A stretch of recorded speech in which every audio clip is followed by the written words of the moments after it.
more healthcare settings and respond to hotspots. The president will outline 5 areas his team is focused on to get more Americans vaccinated. 1, targeted community-by-community, door-to-door outreach to get remaining Americans vaccinated by ensuring they have the information they need on how both safe and accessible the vaccine is. Really? Let's see how that's gonna work.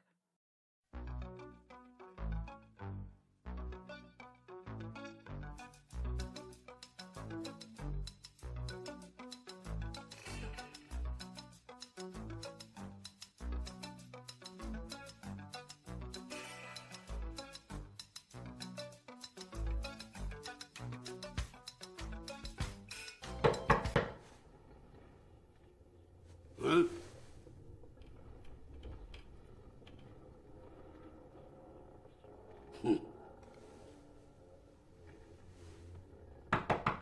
Ah!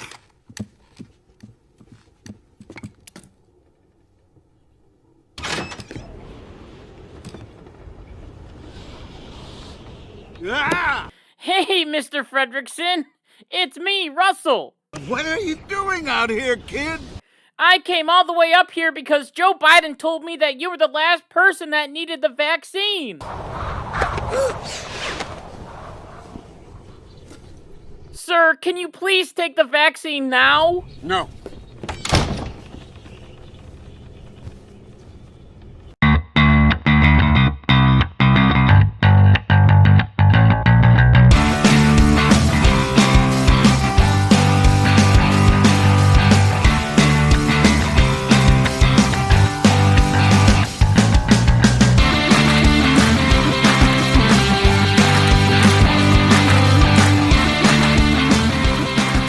Hey, what's going on, everybody? It's Kyle Dockery with the Dockery Docket. We are here with our very 73rd episode of the Dockery Docket. I'm excited to be here, and I hope that you are excited to be here as well. So, last week was the 4th of July, a time for people to all come together and be proud to be Americans, and a time for us to be thankful to be living in such a beautiful and wonderful country. This holiday is meant for all Americans to go watch a parade and respect the people that served in the military as they walk by, and maybe even get some candy. It's a holiday to have a barbecue with your family or your friends, and maybe make some burgers, some hot dogs, or s'mores, and overall have a good time with people that you love. The night on the 4th of July usually ends with a beautiful fireworks display that lights up the night sky, and reminds me to be thankful that they are fireworks and not bombs from another country, because that could be a possibility. The 4th of July has always filled my heart with pride for my country, and it has also shown me that it is okay to be proud of the country that you are born in, and you have a right to celebrate the freedoms that this country has given to you. Some people, on the other hand, hate the 4th of July and everything that it stands for. Some people will decide to wear orange to stand with the Native American community. Some people decide that they won't even watch or shoot off fireworks because America is a terrible country, full of genocide and land theft, colonization, and slavery. So they sit in their rooms and mumble about how terrible America is. To these people, there is nothing that we as Americans can be proud of, because everything in America is terrible, bad, horrible, racist, sexist, homophobic, blah blah blah. We all know the drill, as the left has been on this anti-American kick for a long time, as even some American representatives are claiming that the 4th of July is only about the freedoms for white people, and not about the freedoms for black people. This is a pretty big controversy, as yes, it is a fact that when the Constitution was written and signed, people were still practicing slavery. This has led Cori Bush, a representative from Missouri, to tweet, "When they say that the 4th of July is about American freedom, remember this. The freedom they're referring to is for white people. This land is stolen, and black people still aren't free." Along with this, Maxine Waters, a California representative, wrote in a tweet, "July 4th, and so, the Declaration of Independence says all men are created equal. Equal to what? What men? Only white men." Isn't it something that they wrote this in 1776 when African Americans were enslaved?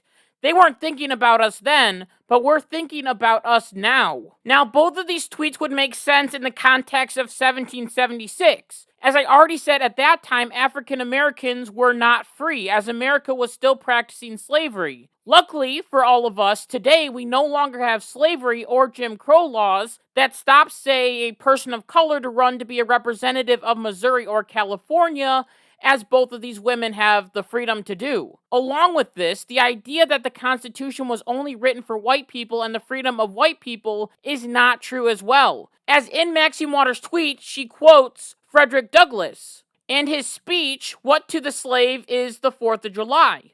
Frederick Douglass was born a slave in Maryland, then later escaped the bondage and moved to Massachusetts, where his story became famous and he had many anti-slavery writings. You would think that Frederick Douglass would hate America, and he would also hate the Constitution because he would believe, just like what Maxine Waters and Cori Bush would believe, that the Constitution was only meant for white men. However, Douglass had a different approach to the Constitution, as he believed that the Constitution was a living document that would change over time, and the document had absolutely nothing to do with slavery at all. As in a speech talking about the Dred Scott decision, Douglass flipped this idea that the Constitution was only written for white people on its head, as he said that the Constitution says we the people, not we the white people, not we the citizens or legal voters, not we the privileged class and excluding all other classes, but we the people, not we the horses and cattle, but we the people, men and women, the human inhabitants of the United States, do ordain and establish this Constitution. What he is trying to say here is that no matter what you say, the founders wrote the Constitution to include all people. The word slavery,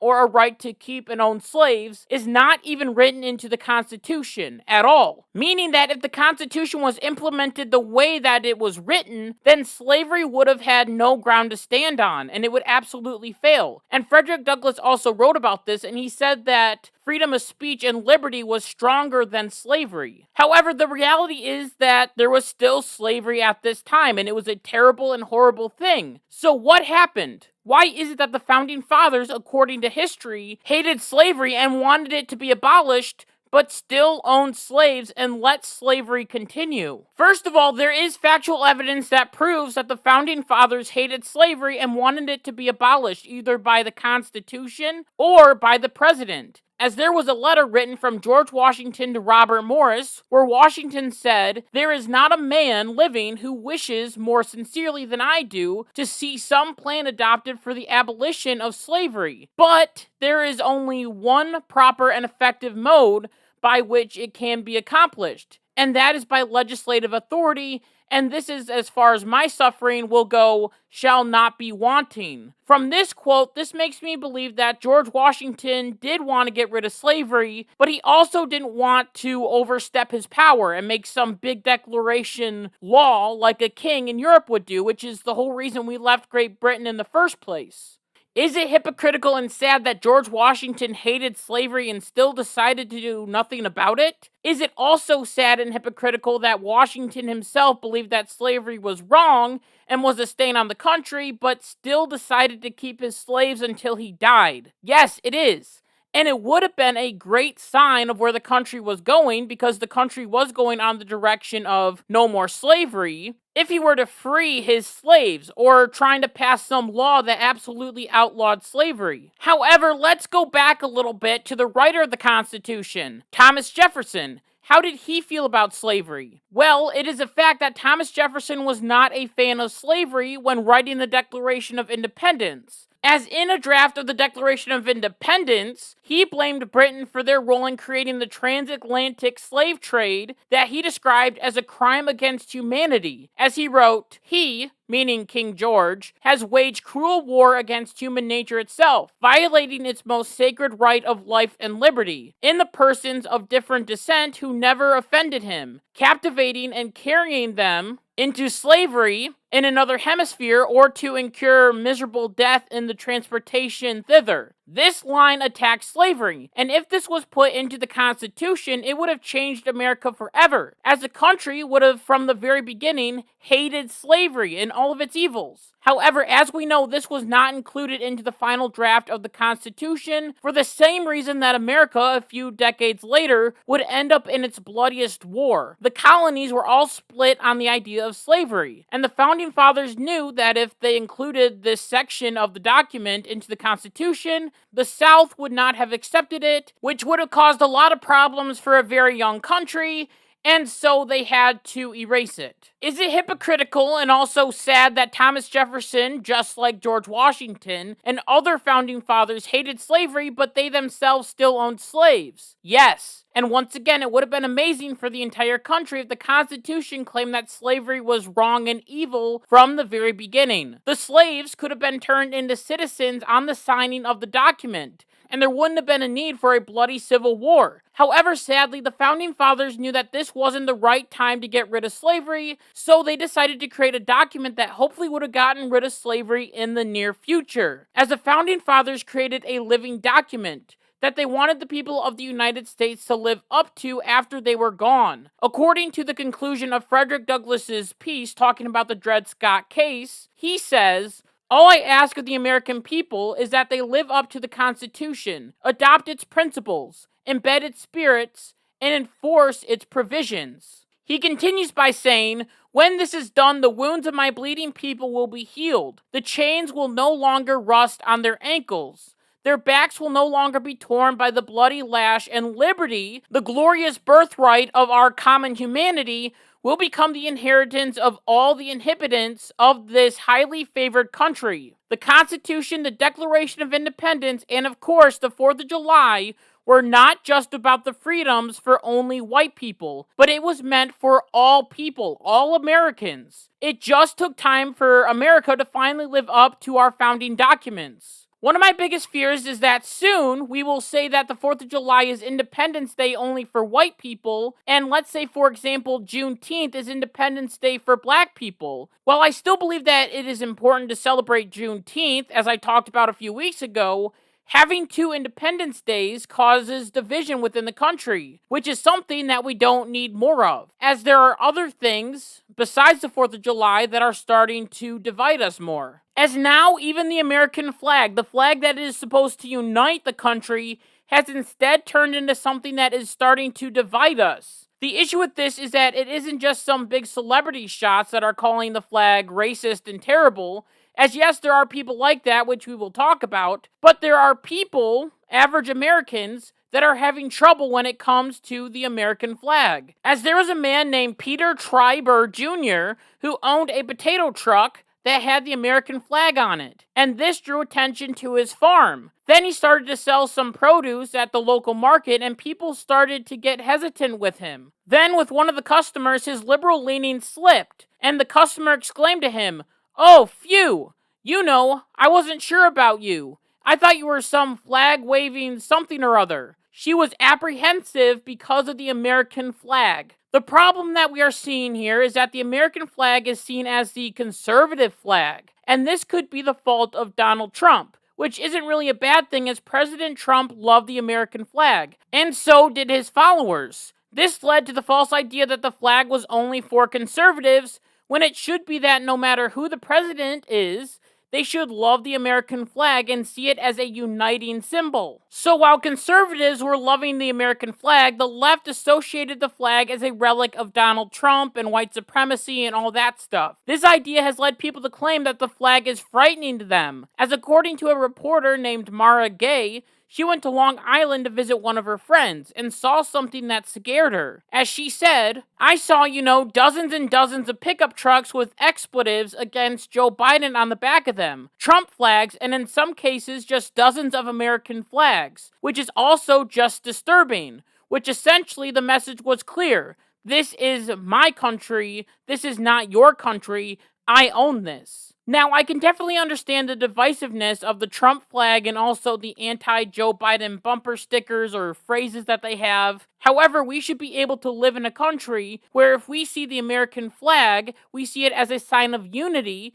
and it should never give off the message that this country belongs to just white men, but to all Americans. However, there are still people that are continuing to protest the flag, because once again, it is terrible and racist and also divisive. You have probably already heard about the story of the Olympic athlete Gwen Berry, who after finishing third in a hammer throwing competition decided to turn her back to the flag while the national anthem was being played. She then stated in an interview that her mission was bigger than sports, and that she protested the anthem and the flag because she is here to represent those who died due to systemic racism. That's the important part. That's why I'm going. That's why I'm here today. She also said in another interview that the American flag and the national anthem do not represent her, which is very interesting as in that interview she was wearing a shirt that had the American flag on it. This is also another interesting thing, as if the flag doesn't represent her, then she shouldn't be wearing it at all. It is like a baseball player, for example, getting signed on the Yankees, and then that person saying, "Ugh,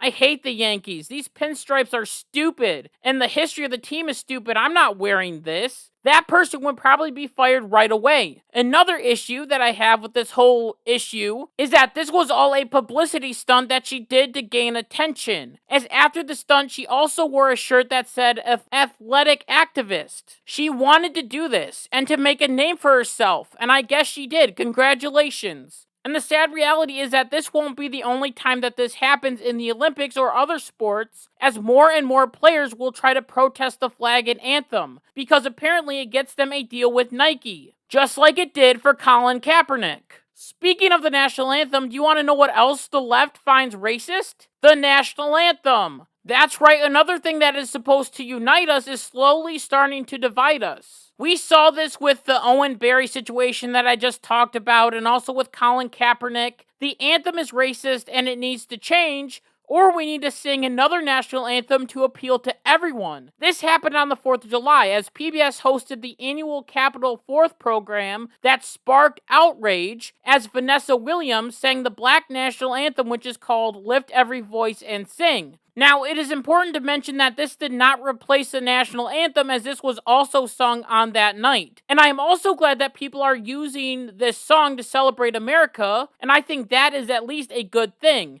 However, I do have some issues with this whole idea of singing different national anthems for different groups of people. And it is the exact same thing that we saw with the whole Juneteenth as Independence Day versus the 4th of July as Independence Day. Saying that this song is for black people and this song is for white people, or this holiday is for white people and this holiday is for black people, splits up the country when an anthem or a holiday is supposed to bring people together. You know what?